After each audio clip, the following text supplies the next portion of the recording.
जानना चाहूंगा कि मिशन जागृति है क्या और काम कैसे करता है। जागृति मतलब जागते रहो जगाते रहो। हर साल ड्राइंग कंपटीशन कर दिया बड़े लेवल का। कम से कम 5,000 से 6,000 बच्चे हर साल इसमें पार्टिसिपेट करते हैं।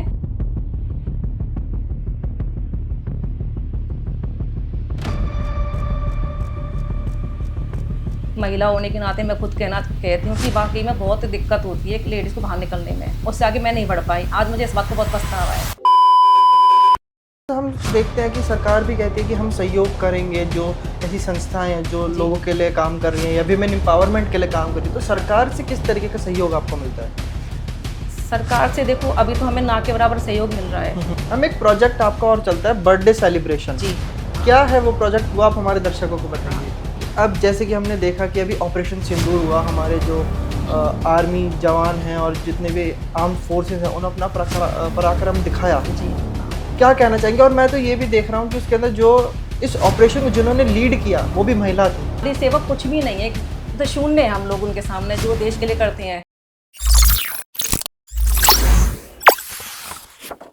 नमस्कार, आपका स्वागत है ज्ञान संवाद के लेटेस्ट एपिसोड में। आज का जो वीडियो होने जा रहा है वो बहुत ही स्पेशल है, क्योंकि आज जो हमारे साथ गेस्ट मौजूद है ज्ञान संवाद में, उनकी हम जितनी तारीफ करें या उनकी बात करें उतनी कम है। तो आज हमारे साथ ज्ञान संवाद में मौजूद हैं लता सिंगला जी, जिन्होंने अपना जीवन समाज सेवा में और आर्ट एंड क्राफ्ट में दिया हुआ है। आइए बातचीत करते हैं उनके साथ। मैम, आपका बहुत बहुत स्वागत है ज्ञान संवाद में। नमस्कार। सबसे पहले तो मैं आपका धन्यवाद करूंगी, आपने मुझे इस लायक समझा और आप लोग मिलने आए घर पर मेरे से, तो आपका तहे दिल से धन्यवाद करती हूँ मैं। मैम, जब हम रिसर्च कर रहे थे हमें पता चला कि आप मिशन जागृति के साथ जुड़ी हुई हैं। जी हाँ। तो मैं जानना चाहूँगा कि मिशन जागृति है क्या और काम कैसे करता है? देखो, मिशन जागृति को 16 साल हो चुके हैं इस संस्था को। ये सामाजिक कार्यों में अग्रणी रही है शुरू से ही। इसका जागृति मतलब जागते रहो जगाते रहो। जी। इसका काम है जागरूक करना लोगों को। तो जो जैसे मैंने बिटिया प्रोजेक्ट पकड़ा है इस बार, उसका मतलब ये है कि हम अवेयरनेस फैलाएं, जगह जगह जाके जो बेटियों के साथ रेप होता है उसके बारे में बताएं, समझाएं। और जैसे गंदगी फैलाते हैं लोग, जैसे हमारे जो फाउंडर हैं परवेश मलिक जी, उनका भी कहना है कि जैसे पहले से हम खुद को जागरूक होंगे तभी तो हम लोगों को जागरूक कर पाएंगे। बिल्कुल, तो ये हमारा मेन मोटिव है मिशन जागृति का। मैम, मिशन जागृति में जुड़ना जी आपके लिए कितना अच्छा रहा, कितना, और उसके पीछे की कहानी क्या रही? हाँ, देखो मैं तो बहुत सौभाग्यशाली समझूंगी जो मैं इस संस्था से जुड़ी हूँ। जी। कि मेरा जुड़ने का जो मैं जुड़ी थी वो आर्ट एंड क्राफ्ट के जरिए ही जुड़ी थी। मिशन जागृति हर साल ड्राइंग कंपटीशन करती है बड़े लेवल का। कम से कम 5,000 से 6,000 बच्चे हर साल इसमें पार्टिसिपेट करते हैं, क्योंकि इसमें क्या है, ड्राइंग कंपटीशन के जरिए बच्चों को आगे बढ़ने का मौका मिलता है, इसमें एक प्लेटफॉर्म मिलता है। तो एनजीओ ने मुझे एक बार इन्वाइट करा था जजमेंट के लिए। अच्छा। तो मैंने उनका रिजल्ट निकाला था बच्चों का, और फिर जो परवेश मलिक जी हैं उन्होंने कहा था कि आप हमारी संस्था में आओ और बच्चों को भी अपना हुनर सिखाओ जिससे बच्चे भी आगे बढ़े। तो इस जरिए मैं धीरे धीरे संस्था का, जब मैंने देखा कि सचमुच में इतना अच्छा काम करती है तो इसमें जुड़ना अच्छी बात है ये। बिल्कुल। और बच्चों को भी आगे बढ़ने का मौका मिलेगा, तो इस तरीके से मैं जुड़ गई इस संस्था में। मैम, जब हम रिसर्च कर रहे थे तो हमने देखा था कि मिशन जागृति में कई प्रोजेक्ट्स चल रहे हैं, जैसे बिटिया आपने बताया, आर्ट एंड क्राफ्ट्स, सिलाई मशीन केंद्र, इस तरह के काफी प्रोजेक्ट्स वहाँ पे चल रहे हैं। तो जब आप कोई प्रोजेक्ट एग्जीक्यूट करते हैं तो किन किन कठिनाइयों का सामना आपको करना पड़ता है? देखो, सबसे पहले तो कठिनाई आती है हमारे पास फंडिंग की।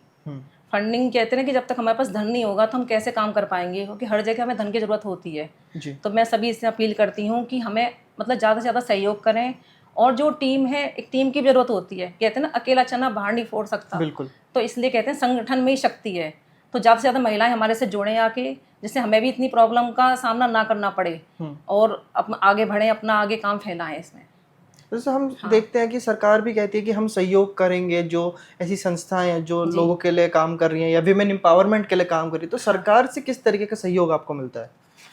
सरकार से देखो, अभी तो हमें ना के बराबर सहयोग मिल रहा है सरकार से, क्योंकि लेकिन जैसे अभी हमारा सिलाई सेंटर है, अभी हम उसके लिए जगह देख रहे हैं बल्लभगढ़ में। अभी हमारा जो पहला था ना, वहाँ से खाली हो चुका है। अच्छा। तो बड़ी दिक्कत आ रही है, हमें कोई जगह नहीं मिल रही है प्रॉपर मशीनें रखने के लिए। अच्छा। तो मैं सरकार से भी चाहती हूँ कि हमें ज़्यादा से ज़्यादा सहयोग करें, हमें जगह अलॉट कराएं, और जैसे हम अपनी मतलब लड़कियों को आत्मनिर्भर बना सकें हम। तो हमें सरकार से बस यही थोड़ी सी अपील है, और थोड़ा हमें धन की भी ज़रूरत है देखो सरकार से। मैम, जब हम इसकी बात करते हैं, एनजीओ की बात करते हैं, समाज सेवा की बात करते हैं, तो हम ये देखते हैं कि उनके जीवन में कई ऐसे केसेस या इंसिडेंट होते हैं जिससे उनका मन काफी विचलित हो जाता है। आपके जीवन में भी क्या कोई ऐसा इंसिडेंट आया हो या केस आया ने आपके मन को विचलित कर दिया और आपने सोचा हो नहीं कि मैं ये अच्छा काम करूँगी इन लोगों के लिए, कुछ ऐसा कुछ आया आप? देखो मैं आर्ट एंड क्राफ्ट के जरिए मैं आपको बताती हूँ। जैसे जी। कुछ लड़कियां ऐसी हैं झुग्गियों में पढ़ती हैं, हम्म। तो वो कहती हैं मैम आप इतना अच्छा हमें सिखाते हो वर्क इसमें क्राफ्ट में, और जो हम बाहर जाके सीखते हैं मैंने खुद सीखा हुआ है अपना, मैंने 5-5 6 हज़ार रुपये एक एक पेंटिंग दिए हुए हैं। तो वो लड़कियां मतलब नहीं सीख पाती हैं, वो आगे नहीं बढ़ पाती हैं, क्योंकि इनको ऐसा समझाने की जरूरत है, इनको जागरूकता की बहुत ज़रूरत है आगे बढ़ने के लिए।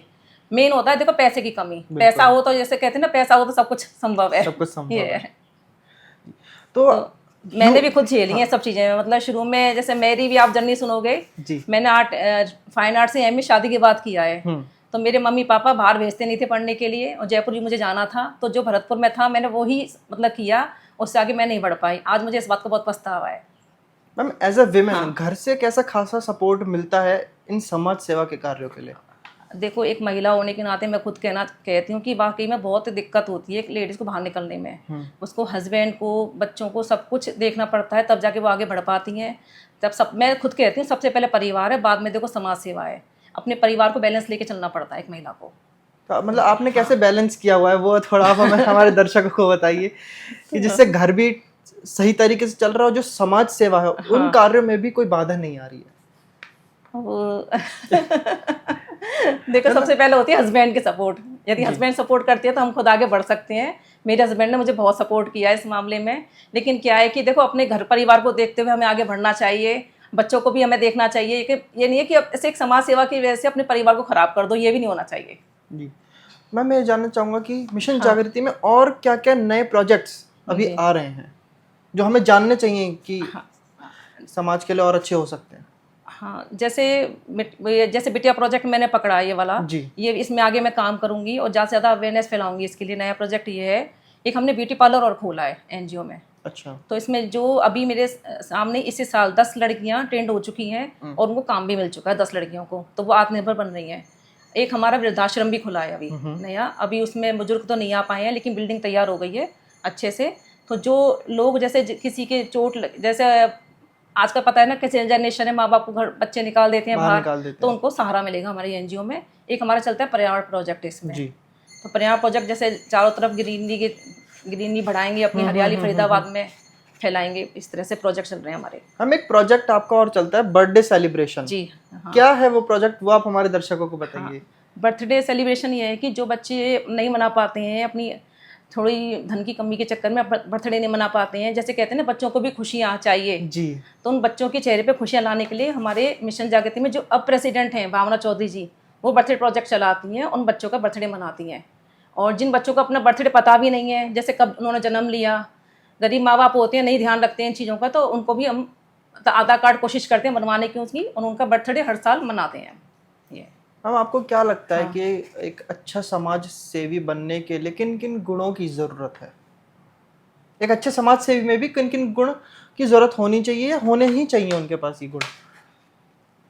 अब गुण तो अपने आप ही आ जाते हैं।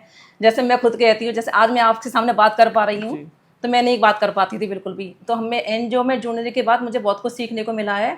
जैसे कहते हैं कि माइक पकड़ना, माइक पे हम आज मैं बोल पा रही हूँ, मैं परवेश सर ने हमें बहुत कुछ सिखाया है इसमें।